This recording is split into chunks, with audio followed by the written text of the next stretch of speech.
কি লাগবে? কি লাগবে? কি কিছু কি?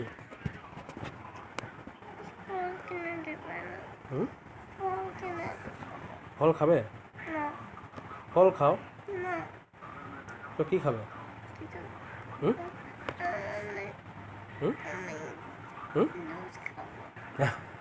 জুস খাবে?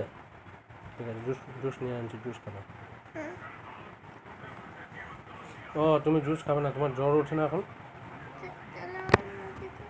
অন্য কিছু এখন খাবে না, তোমার জ্বর ওঠে না? আজকে স্কুল যাওয়াইনি কেন জানো? তোমার তাহলে অন্য কিছু কিনে দাও। কালকে তোমার তাহলে অন্য কিছু কিনে দাও না। কথা ছোট বাদ দাও। কথা ছোট বাদ দাও, এখন অন্য কিছু। কি বাদ দেবো? কথা ছোট বাদ দাও, আমি এখন অন্য কিছু কিনে দাও। কথা ছোটা? কথা ভাগ দাও। আমাকে কিছু